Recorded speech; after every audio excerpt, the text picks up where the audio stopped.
Buenos días.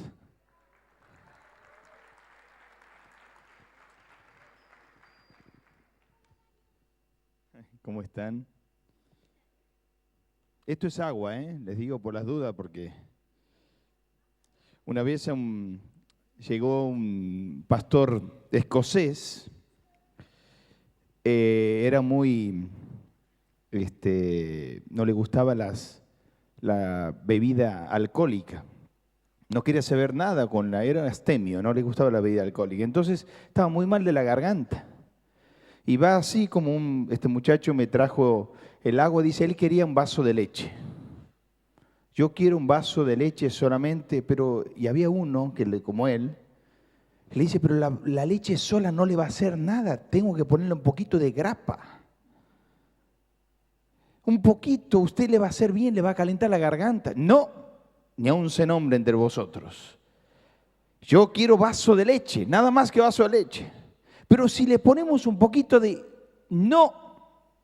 Bueno, este muchacho se fue y en la cocina, sin que veía el pastor escocés, le puso un poquito de bebida alcohólica, de grapa, a la leche. Entonces le llevan la leche y estaba por empezar a tomar la palabra, toma la copa y empieza a tomar la leche. Y vuelve a tomar, y vuelve a tomar, y vuelve a tomar. Y se pasaba la lengua por los labios, y vuelve a tomar y le acaba todo el vaso. Y al terminar el vaso dice, oh Dios mío, qué vaca. Le había gustado.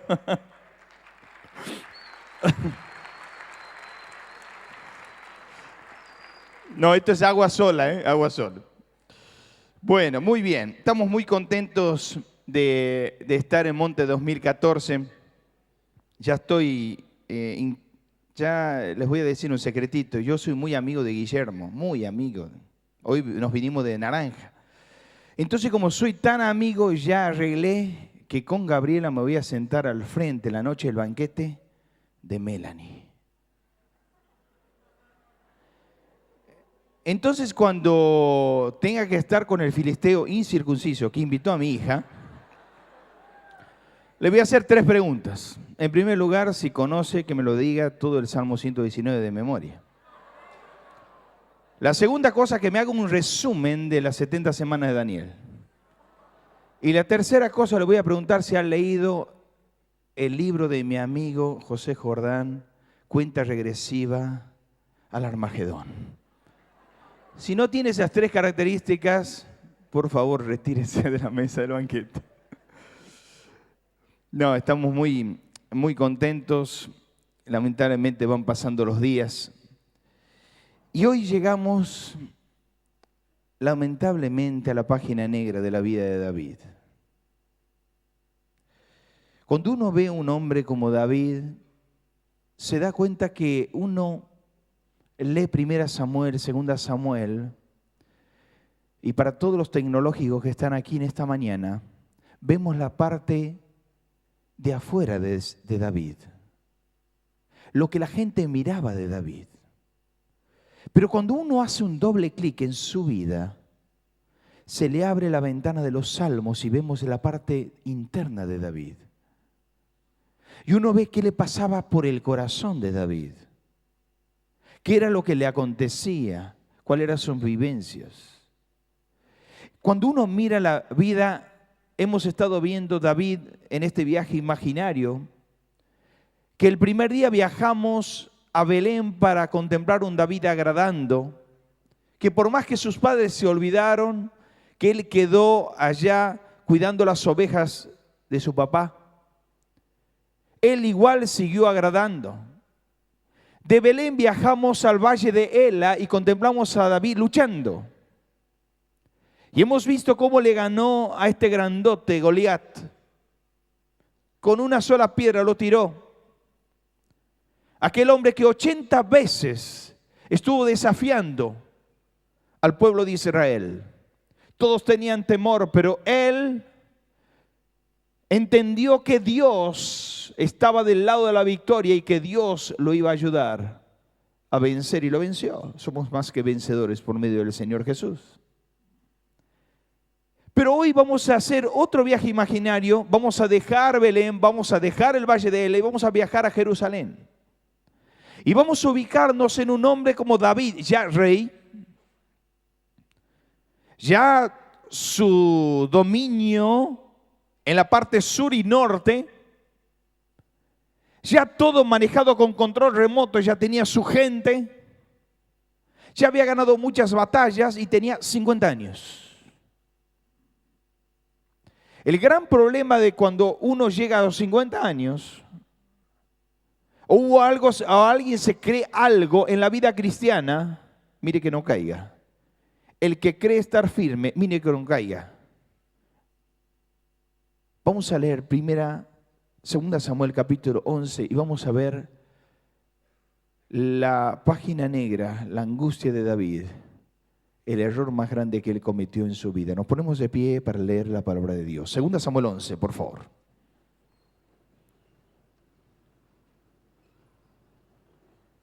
Segunda Samuel 11.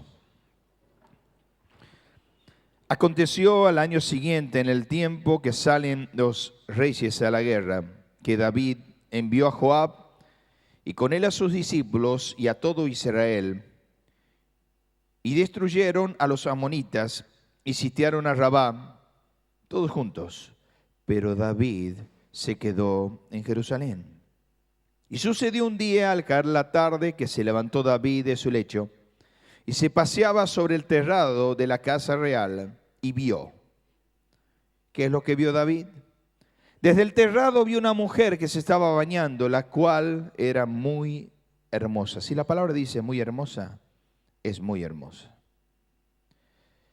Envió David a preguntar por aquella mujer y le dijeron: aquella es Betsabé, hija de Eliam, mujer de Urías Eteo, tenía dueño. Y envió David mensajeros y la tomó y vino a él y él durmió con ella. Luego ella se purificó de su inmundicia y se volvió a su casa.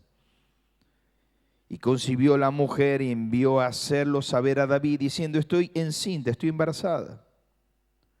Entonces David envió a decir a Joab: envíame a Urías Eteo, su marido. Y Joab envió a Urías a David. Cuando Urías vino a él, David le preguntó por la salud de Joab y por la salud del pueblo y por el estado de la guerra. Era un pretexto. Quería tener una introducción para lo que le quería pedir. Después dijo a David a Urías: desciende a tu casa, lava tus pies. Y saliendo Urías de la casa del rey, le fue enviado un presente de la mesa real. Mas Urías, ¿sabe qué hizo Urías? Durmió a la puerta de la casa de David con todos sus siervos de su señor y no descendió a su casa. Hicieron saber a esto a David diciendo: Urías no descendió a su casa. Y dijo David a Urías: ¿no has venido de camino? ¿Por qué pues no has descendido a tu casa? Fíjese lo que dice un hombre fiel, un fiel a su señor. Dice: Urías respondió a David: el arca e Israel y Judá están bajo tienda, y mi señor Joab y los siervos de mi señor en el campo. ¿Y había yo de entrar en mi casa para comer y beber y dormir con mi mujer? Por vida tuya y por vida de tu alma, yo no haré tal cosa. David dijo a Urías: quédate aquí, aún hoy y mañana despacharé. Y se quedó Urías en Jerusalén aquel día y el siguiente. Y David lo convidó a comer y a beber hasta embriagarlo. Lo quiso emborrachar y salió la tarde a dormir de su cama con los siervos de su señor, mas no descendió a su casa. Venida la mañana, escribió David a Joab una carta, la cual envió de la mano de Urías. Le dio a Urías la carta. Me la da a mí, ¿sabe cómo la abro, no? A semejante curioso. Envía la carta. Escribió una carta diciendo: poned a Urías al frente. en lo más recio de la batalla, y retiraos de él para que sea herido y muera. Verso 17, y salieron luego de la ciudad y pelearon contra Joab y cayeron algunos ejércitos de los siervos de David y murió también Urías Eteo. Verso 25, y David dijo al mensajero, así dirás Joab, no tengas pesar por esto. Verso 26, perdón, oyendo la mujer que su marido Urías era muerto, hizo duelo por su marido. Y vamos a leer todos para terminar el verso 27. Y pasado el luto, todos, y pasado el luto envió David y la trajo a su casa, y fue ella su mujer, y le dio a luz un hijo, mas esto que David había hecho fue desagradable a los ojos de Jehová. Padre, ayúdanos a entrar en la historia para poder ver la gravedad de esta historia. Quédate con nosotros, háblanos al corazón. Te lo pedimos en el nombre del Señor Jesús. Amén. Pueden sentarse.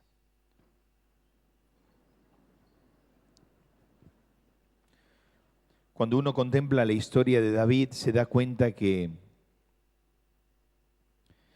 un hombre conforme al corazón de Dios se confió en lo que él tenía. Una de las peores cosas es confiarte en lo que tenés, en lo que conoces de la Biblia, en la posición que tenés, en la vida que tenés. Yo quisiera hablar de 5 tópicos que están en el pasaje, pasos que te llevan a la destrucción. Mirá los pasos, un David extendido. En segundo lugar vamos a ver un David, ahora lo pongo, desocupado. En tercer lugar, un David dominado. En cuarto lugar, un David desquiciado. Y en quinto lugar, un David desagradando. ¿Por qué digo todo está en el pasaje? Y un poquito vamos a ver el pasaje siguiente. ¿Por qué? En primer lugar vemos un David distendido. Dice la Biblia que aconteció en el tiempo que los reyes salen a la guerra, que David envió su secretario a Joab. Dice, y lo destruyeron los amonitas, pero David se quedó en Jerusalén. Ahora, haced de cuenta que decimos hoy es tiempo del campamento de Monte 2014 y vos te quedaste en tu casa. ¿Qué tenía que hacer David en Jerusalén? Era el tiempo de campamento, era el tiempo de la guerra. ¿Qué tenía que hacer David en Jerusalén? David, su lugar era estar en la guerra. Ahora, miren, durante años mi papá era pastor y viajé por todos lados porque él me llevaba y escuché a predicadores, miles de predicadores hablando de esta historia. Permítame decir algo y quiero ponerlo en pantalla para que usted lo vea. Las circunstancias no hacen al hombre. Las circunstancias revelan lo que el hombre es. Los predicadores nos hemos pasado predicando de las circunstancias. No fue a la guerra y se quedó en Jerusalén. Tenía un ejército armado y se quedó en Jerusalén. Hablamos de las circunstancias de David, de las circunstancias que rodeaban a David. Hermanos, jóvenes, muchachos, las circunstancias no hacen al hombre. Las circunstancias revelan lo que el hombre tiene. David no estaba bien espiritualmente. Su lugar no era quedarse en Jerusalén durmiendo la siesta. Su lugar era en la guerra. Yo siempre le digo a los muchachos de la escuela bíblica, yo tengo una clase que nunca la dejaré. Mire que soy uno de los pastores de la iglesia, pero esa clase es mi clase. Es una clase de escuela bíblica familiar que le llamamos escuela porque es una escuela donde aprendemos la Biblia porque aprendemos Biblia, y familiar porque es para toda la familia. Es lo que antes se llamaba escuela dominical. Yo tengo una clase más o menos de 17 años a 25 años. Con la diferencia que se van casando y no quieren salir de la clase. Siguen quedando en la clase. Yo les dije esto, siempre les digo esto. Mire, ¿ustedes quieren saber cómo son ustedes? Yo te voy a dar dinero, una tarjeta de crédito, y te voy a mandar a un país que nadie te conoce, que nadie sabe quién sos, y te voy a largar con plata. Entra al hotel que quieras, comprar lo que quieras, donde vaya tu corazón, eso es lo que sos vos. Cuando nadie te ve. Cuando nadie te ve. Donde está tu corazón, eso es lo que tienes vos. Las circunstancias no hacen al hombre, las circunstancias revelan lo que el hombre es. ¿Qué tenía que hacer David en Jerusalén? En segundo lugar, podemos ver un David desocupado. Dice que sucedió que al caer la tarde, dice, se levantó de su lecho y de allí vio una mujer la cual era muy hermosa. Ahora, yo quiero que vos te imagines la escena. Vamos a imaginarnos la escena. Él estaba durmiendo. Se levanta, caía la tarde, el sol se estaba colocando detrás de las crestas azules del horizonte. Estaba llegando la nochecita, pero se veía. Se levanta David con mate y un chipaco santiagueño. Le llegaba a Jerusalén en ese tiempo, con grasita en el medio. Entonces, empezó a caminar por el terrado, y de allí dice que ve una mujer de 145 kilos con osteoporosis, artrosis y artritis, que había dejado la dentadura postiza al costado, bien acomodadita. ¿Así dice la Biblia? ¿Cómo dice?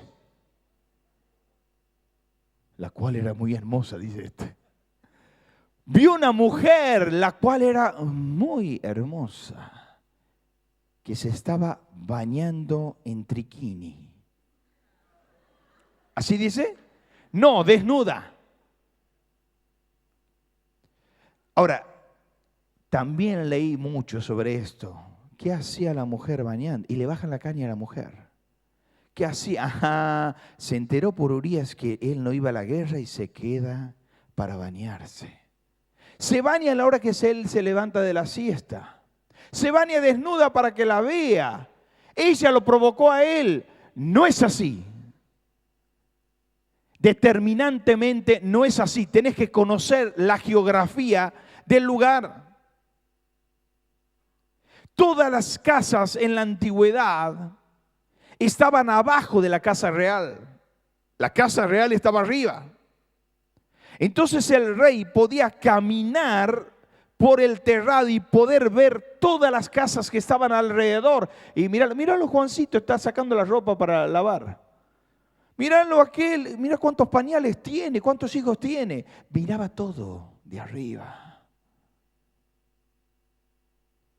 De allí él la vio a Betsabé. Dice que en ese momento, cuando él la vio, la llamó, preguntó quién era. Ahora, yo quiero que te quedes en ese vocablo, la vio. ¿Sabes por qué? Porque la vista es la ventana de los sentimientos. La caída nosotros tenemos por la vista. Mira la diferencia en 1 Juan 2:15 con Génesis 3:6, lo que le pasó a Eva. Deseo de la carne, la vio el fruto, pasión, querer hacer. Deseo de los ojos, posición, querer tener. Vanagloria de la vida, posición, querer ser. Todo comienza con la mente. Después baja la vista, después baja el corazón. Te lo hago en un gráfico para que lo entiendas. Mira, dice Efesios capítulo 4, verso 17. Verso 18 dice, teniendo entendimiento entenebrecido, ajenos de la vida de Dios por la ignorancia que en ellos hay, por la dureza del corazón, los cuales después perdieron la sensibilidad y se entregaron a la lascivia. Yo quiero que mires estos tres verbos, porque estos tres verbos te pueden acercar a Dios o alejarte de Dios. Teniendo entendimiento entenebrecido. La palabra entenebrecido allí es escoto, que significa se oscureció, se hizo tinieblas, se hizo un callo. Es como el callo que se hace en los pies.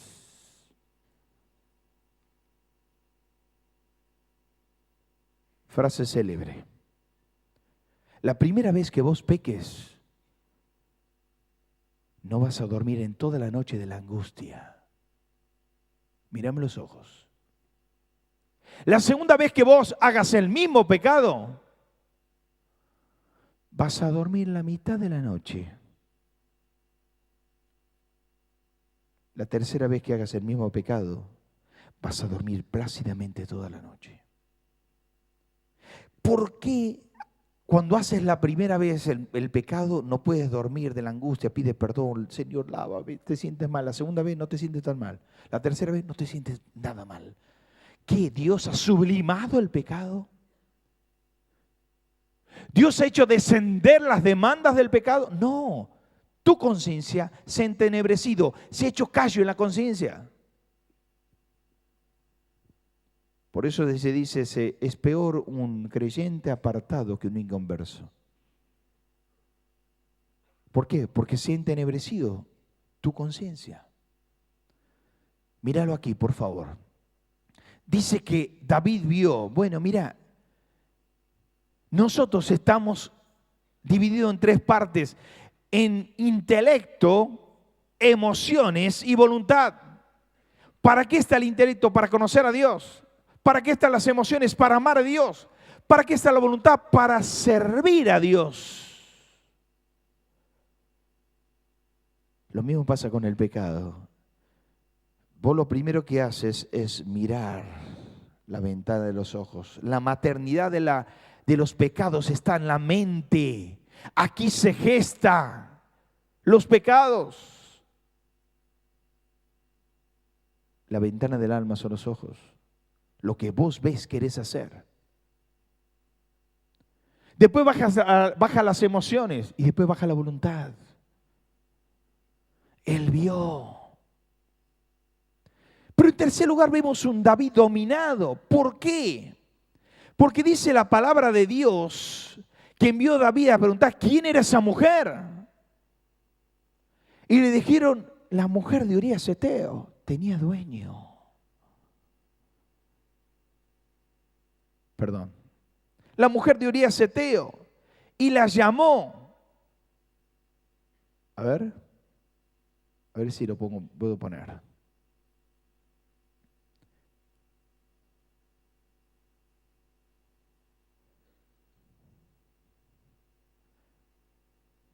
Tuvo un proceder infiel la mujer con una persona infiel, Urías Eteo. Qué triste que fue esta página en la vida de David.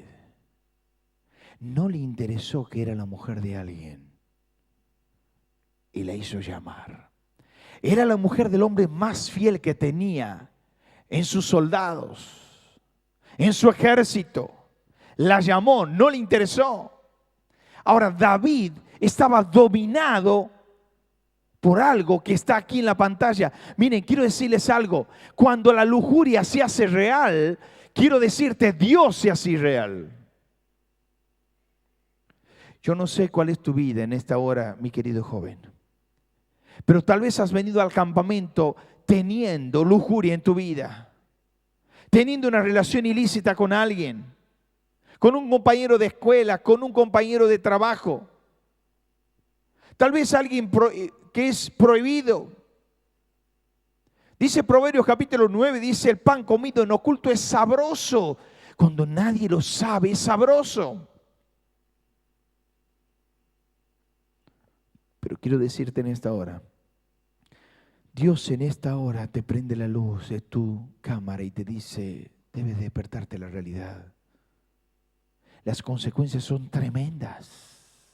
Ahora, mira la vida de David.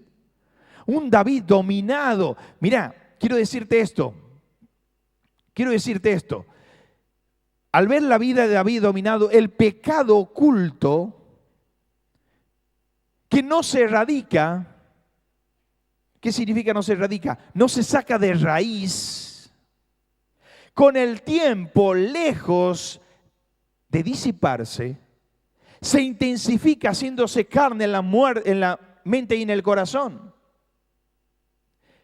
Lo que significa esto, que si hoy un hábito oculto, y te voy a hablar francamente, como la masturbación, ¿vos crees que cuando vos te cases vas a dejar ese pecado, ese hábito? El pecado oculto que no se erradica, con el tiempo se intensifica. Debes clamar a Dios. Debes decirle, Señor, yo quiero en este monte 2014 colocar que sea mi Baal Perasim, que pueda quemar eso para poder servirte. Hay gente que no puede crecer en la vida espiritual porque tiene hábitos ocultos. Una vez me invitaron a cenar a una casa. Hace mucho tiempo, yo tenía 20 años, 22 años. Yo estaba en la pista de lanzamiento del ministerio. Y me invita a comer un hermano que yo admiraba por su prédica, por su forma de predicar. No era muy consagrada, pero por ahí predicaba. Y cuando predicaba, a mí me gustaba. No era de Santiago, era de otra ciudad. Y cuando terminamos de comer, me dice, te quiero pedir perdón por algo. Sí, le digo, pero usted a mí, pero ¿qué pasa? Dice, yo tengo un hábito oculto que no lo pude dejar durante años, que me destruyó el 90% de mi ministerio. Es el cigarrillo. Yo te quiero pedir perdón, pero preguntarte si puedo prender un cigarrillo delante tuyo. Estaba en su casa, un hombre mayor, prenda, ¿qué va a hacer? Se me cayó del pedestal ese hombre. Pero nunca me puedo olvidar. Ese hábito oculto me destruyó el 85-90% de mi ministerio. ¿Quieres ser algo para Dios? Dios no usa vasos de oro. Dios usa vasos limpios para su gloria, para ser llenos por Él. Dice la Biblia, Dios levantó a lo vil y menospreciado del mundo para avergonzar a los sabios. Tal vez seas un hombre vil y menospreciado como quien te habla. Sin capacidades como quien te habla. Pero debes buscar todos los días la santidad. Debes clamar para que Dios te dé poder. Se necesitan hombres quebrantados para poder quebrantar. Por eso David dijo, líbrame de los pecados que me son ocultos. David estaba totalmente dominado.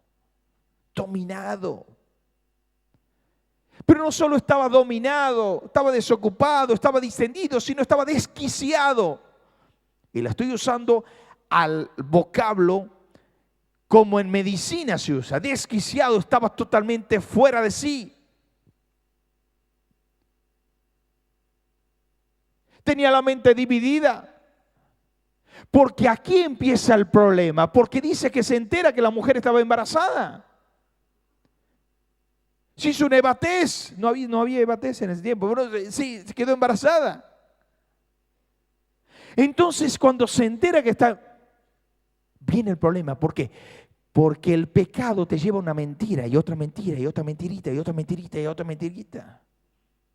Y te vas hundiendo en la arena movediza de las miasmas del pecado.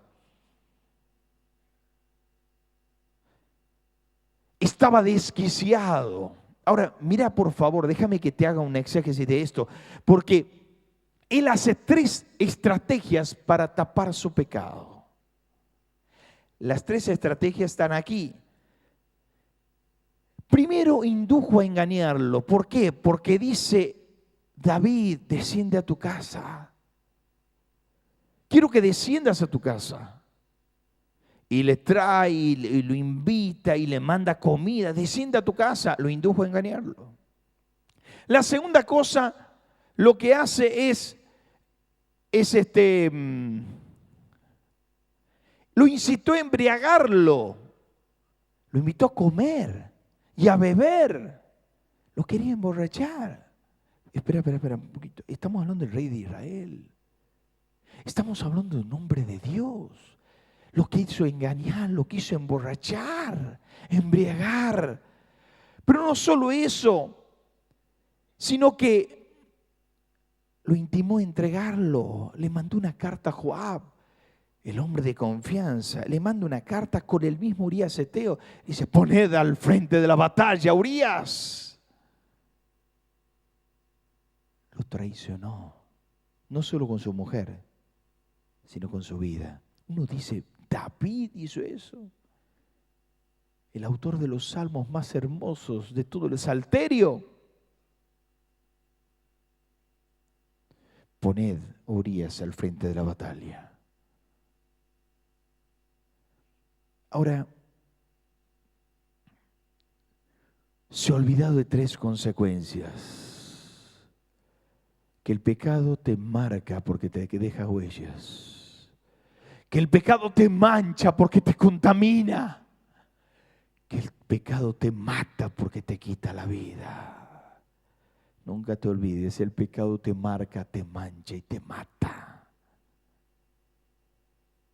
Ahora uno mira eso y dice, Señor, ¿por qué? Termino. David desagradando. Claro, él tapó el pecado porque lo mandó a matar y creía que ahí se terminó todo, pero miró para el costado y trató de tapar todo, pero se olvidó de mirar arriba. Y cuando mira arriba, dice la Biblia que pasado el luto, envió David, la trajo a su mujer a su casa, y más esto, claro, él dijo, lo traigo a vivir a casa, traigo el hijo, y aquí se acaba todo. Se olvidó de mirar arriba. Cuando mira arriba, dice la Biblia, fue desagradable ante los ojos de Jehová. Fue desagradable ante los ojos de Jehová. Ay, Dios mío. Si de mi actitud Dios diría, fue desagradable ante los ojos de Dios, yo me muero. Muchas veces nosotros hacemos lagrimear a Dios, por así decirlo, con nuestras actitudes. Cuando vos te drogás, entristeces el corazón de Dios. Cuando vos haces cosas que no correspondes, entristeces el corazón de Dios. El Señor Jesucristo, que fue a la cruz del Calvario, que derramó su vida y su sangre, que maravillosa te limpia de todo pecado. Él que entregó y comprometió su prestigio personal para salvarte, para redimirte. Con tus actitudes estás borrando todo lo que Él hizo. Dice que desagradó ante los ojos de Dios. Mira, es difícil vivir con la presión del pecado, pero es una tragedia convivir con las consecuencias del pecado. Yo sé que tienes presión, que te invitan los amigos para ir, para drogarte, para fumar, para bailar, para salir con chicas, con muchachos. La presión es fuerte, pero convivir con las consecuencias es peor. Mira esto. Vino Natán era el profeta y se le acerca y le cuenta una historia. Le dice, había un hombre pobre y un hombre rico. El hombre pobre tenía una sola corderita y el hombre rico tenía muchas ovejas y vacas. Y le cuenta una historia a David. Y le dice a David, esto pasó después de un año. Y le dice, ¿sabe qué hizo este hombre rico? En vez de comer y sacrificar tantas corderas y tantas ovejas que tenía, tomó la corderita del hombre pobre y se levanta como una tromba David. Dice, ese hombre hay que matarlo.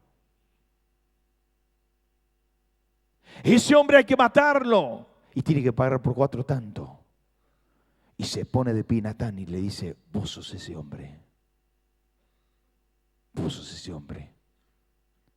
Yo te di una ilustración y vos caíste en la trampa. El que tenía 1000 mujeres y todo lo de mujeres o corderitas, eras vos. Y Urías Eteo tenía una sola corderita que la cuidaba, una sola esposa que la amaba. ¿Y vos qué hiciste? Le quitaste la esposa.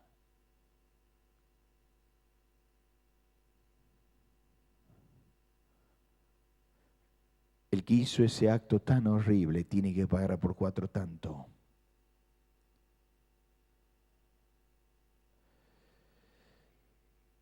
¿Sabe qué dijo Dios? Ahí le dijo Natán Dios a través de Natán le dijo, la espada no se apartará de tu casa. Esa va a ser tu consecuencia. La espada no se apartará de tu casa. Y vas a tener 7 consecuencias. Y mira vos, murió el hijo del pecado, el que tuvo con Betsabé. Amnón violó a Tamar. Absalón mató a Amnón. Absalón mató a Adonías, uno de los hijos al otro. La espada no se apartó de su casa. Absalón, uno de los hijos, le usurpó el trono. Absalón le tomó las mujeres en público, porque eso era otra profecía. Y Joab lo mató a Absalón. Él creía que con ese pecado, o con ese tapar el pecado, iba a destruir todo, o iba a sublimar todo y nadie se iba a acordar. Dios sí se acuerda de tu pecado. Y todo lo que el hombre sembrar, eso también segará. Y todo lo que le pasó después fue por el pecado que él tuvo. Ahora, yo quiero decirte que él, cuando pasó esto, dice, quiso tener un deseo de hacer un templo para Dios, pero le dijo Dios, no lo vas a hacer porque tus manos están manchadas. Tus manos están manchadas con sangre. Tus manos están manchadas con sangre. Ahora, ¿qué pasó? Él lo que hizo cuando pasó esto, él se arrodilló ante Dios y empezó a clamar. Y escribió 3 salmos. 51, 38 y el último, el 32. Y en el 51 dijo, ten piedad de mí, oh Dios, conforme a tu misericordia, conforme a la multitud de tus piedades. Borra mis rebeliones y lávame más y más de mi maldad. Contra ti solo he pecado, he hecho lo malo delante de tus ojos. Siguió en el Salmo 38 y dijo, Jehová, no me reprendas en tu ira, ni me castigues en tu furor. Pero cuando él se siente perdonado, después de que vino Natán, escribió el Salmo 32 que dijo, bienaventurado aquel cuya transgresión ha sido perdonada y cubierto todo su pecado. Mientras no confesé mi pecado, se envejecieron mis huesos sobre mí, porque de día y de noche se agravó sobre mí tu mano. Él sentía que los huesos se envejecían porque no confesaba el pecado, hasta que lo confesó. Y Dios lo perdonó. ¿Sabe? Dios es un Dios de segundas oportunidades. ¿Vos has pecado? Dios te da una segunda oportunidad. ¿Cómo le dio a David? Porque David, ¿por qué nunca dejó de ser conforme al corazón de Dios? ¿Sabes por qué? Porque él no tuvo una práctica de pecado, él tuvo una caída de pecado. Primero. Segundo, porque él se arrepintió en polvo y ceniza. Y al corazón contrito y humillado, Dios no lo desprecia. Por lo tanto, si vos te arrepientes hoy de tus pecados, si has perdido la virginidad y hoy le pides a Dios perdón por esto, Dios te va a perdonar. Dios te va a limpiar. No creas que Dios no piensa colocarte en tus planes porque has caído. No creas ni pienses que ya no sirves, sos descartable porque has tenido un resbalón, una caída. David cayó, pero Dios le perdonó.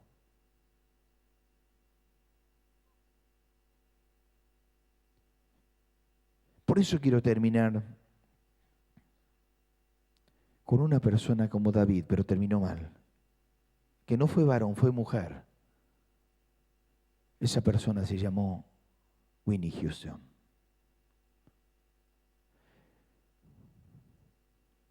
El sábado 11 de febrero a las 15:55 en el Hotel Beverly Hilton de Los Ángeles. Whitney Houston, una mujer que cuando nació era hijo de pastores.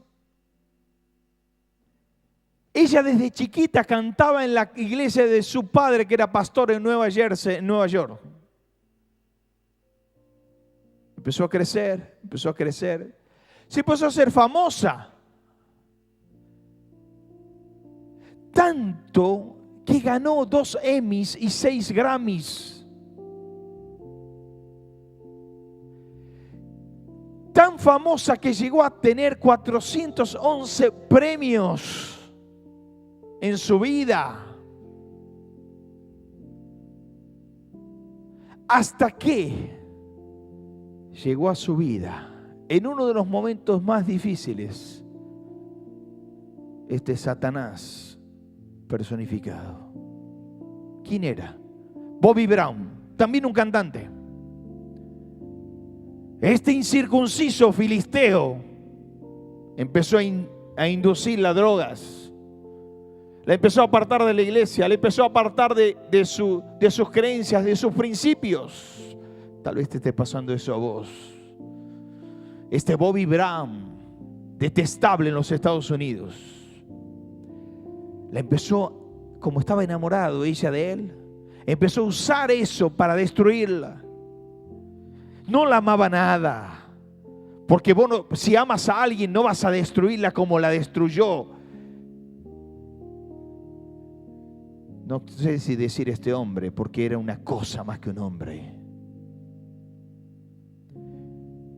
Tanto que ella llegó a tener el síndrome de Diógenes. El síndrome de Diógenes, te lo hago cortito, era tanta la podredumbre que tenía dentro de su corazón que lo hacía literal. Sacaba la basura que había en los basurales y la llevaba a su casa. Y la casa era un basural. Yo no sé si alcanzas a ver la foto. La foto es su casa.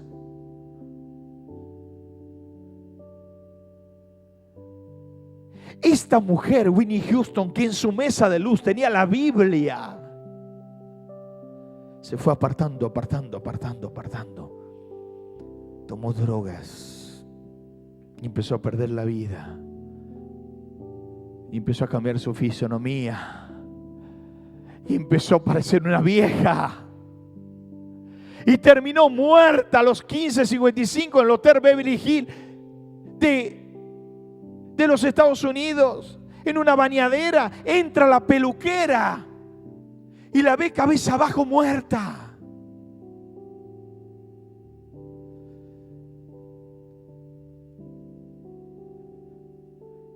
En ruina por las drogas.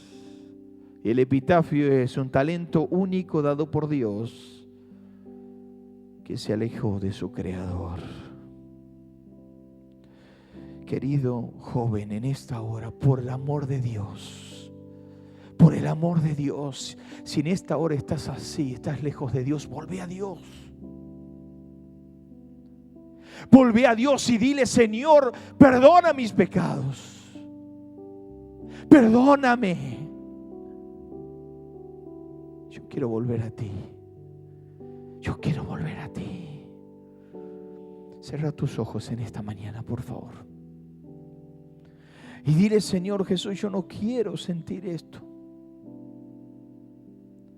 Yo he caído, yo he perdido la virginidad. Hoy me has narrado mi vida, pero quiero, como David, pedirte perdón. Como David, escribir el Salmo: ten piedad de mí, oh Dios, conforme a la multitud de mis piedades, de tus piedades. Borra mis rebeliones, Señor. Perdóname, Señor. Me apareció un Bobby Brown que me llevó. Tal vez sea un Satanás. Tal vez sea un muchacho que te enamoró. Tal vez sea una chica que te deslumbró.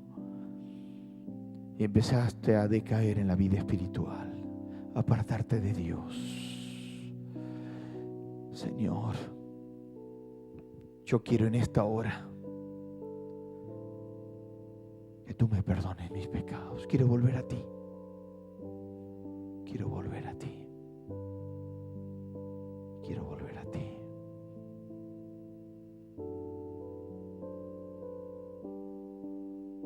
Límpiame, Señor. Purifícame, Señor.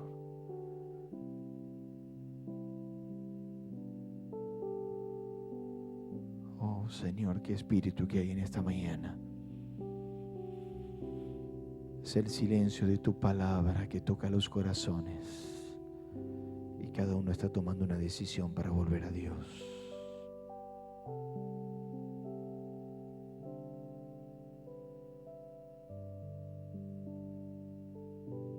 Si has tomado esta decisión de volver a Dios y le has dicho: Señor, aquí está mi vida, levántame tu mano donde estás. Dios te bendiga, Dios te bendiga, Dios te bendiga, Dios te bendiga, amén. Dios te bendiga, Dios te bendiga, Dios te bendiga, Dios te bendiga, Dios te bendiga, Dios te bendiga, Dios te bendiga, Dios te bendiga, Dios te bendiga, Dios te bendiga, Dios te bendiga, Dios te bendiga, Dios te bendiga. Podés bajar tu mano. ¿Alguien más? Alguien más que Dios te bendiga, Dios te bendiga, Dios te bendiga. ¿Te sientes como David en esta mañana?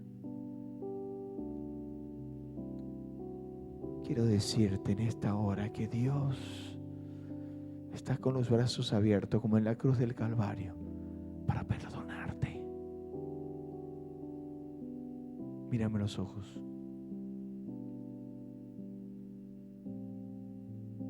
Esas lágrimas que tienes en esta hora, tienes que entregarle a Dios y decirle: Señor, nunca más quiero caer.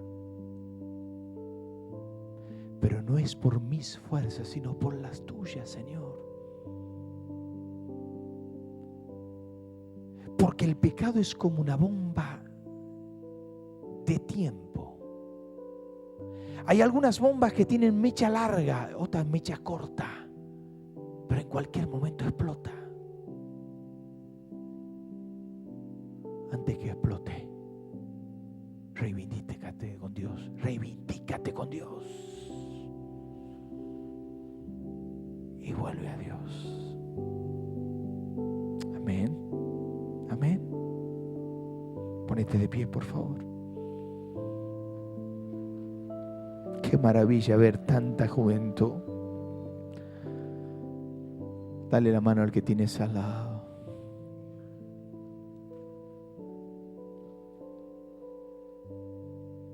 Vamos a orar a Dios. Señor, gracias porque tú nos perdonas. Gracias porque tú nos das una oportunidad para cambiar. Y tal vez no solo son los jóvenes, sino somos los grandes, porque David tenía 50 años. Y estaba muy confiado en sí mismo. Pero Padre, en esta hora quiero que tú estés consolando las vidas, consolando los corazones. De manera, oh Dios, que podamos ver la restauración tuya, que limpia nuestros corazones, que purifica nuestras almas, que llena nuestras vidas. Padre, gracias por esta mañana. David pecando. Gracias porque tú le perdonaste. y nos das la posibilidad a nosotros de perdonarnos también. Acaricia el corazón de todos los que están en esta mañana tocados por ti, para que ellos puedan sentir el amor tuyo y el abrazo tuyo por siempre jamás. Gracias por esta mañana. Oramos en el nombre del Señor Jesús. Amén. ¿Decimos amén? Amén. Dios les bendiga a todos.